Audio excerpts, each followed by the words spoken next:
Assalamualaikum warahmatullahi wabarakatuh. Perkenalkan nama saya Muhammad Faidun dari kelas J701 mata kuliah Etika Bisnis yaitu dosen Pak Joko Suharyanto SE MM CPOD. Saya akan mempresentasikan isu etika bisnis dalam dunia bisnis di Indonesia. Dan saya mengambil tema isu hak pekerja dan ketenagakerjaan di Indonesia.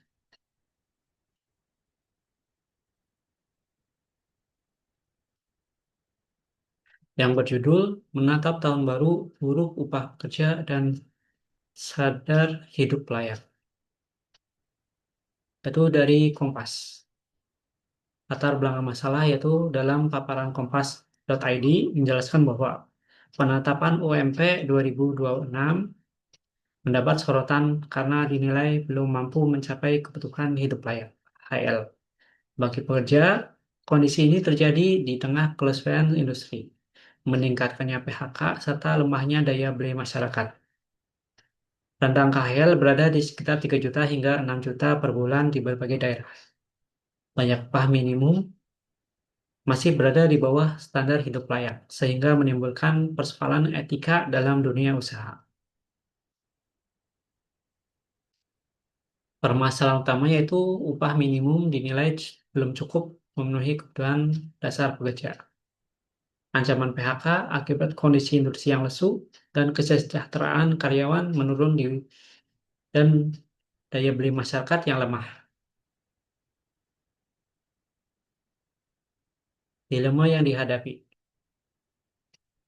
di sektor bisnis yang terdampak yaitu industri manufaktur dan padat karya, rentan terhadap kenaikan biaya tenaga kerja, potensi PHK ketika perusahaan melakukan efisiensi.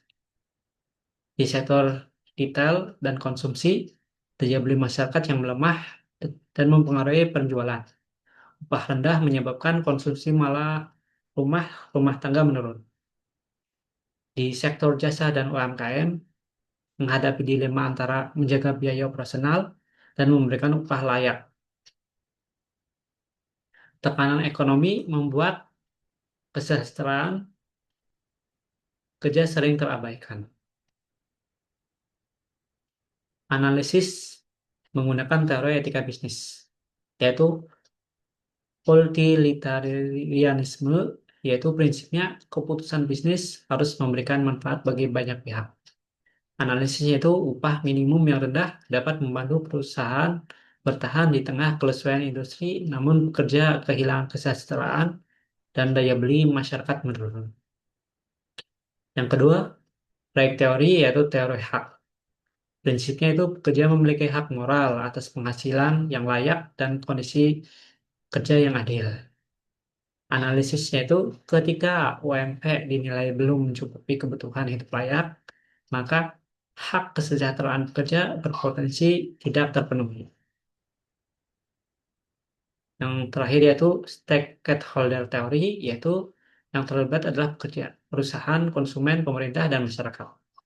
Masalah etika muncul ketika perusahaan hanya fokus pada efisiensi, biaya, dan profit tanpa memperhatikan keseimbangan seluruh stakeholder.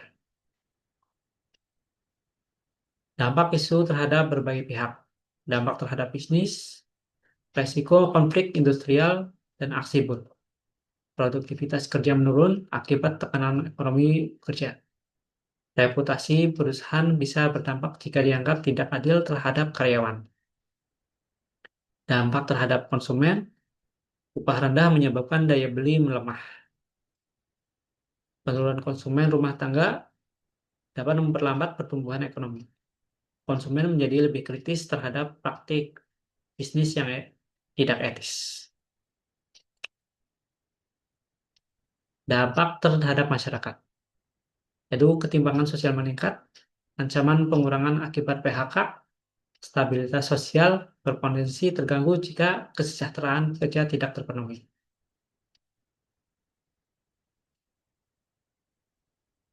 Rekomendasi solusi berbasis etika bisnis. Untuk perusahaan yaitu menerapkan human center management atau fokus pada kesejahteraan pekerja, transparansi dalam kebijakan, dan kondisi keuangan perusahaan.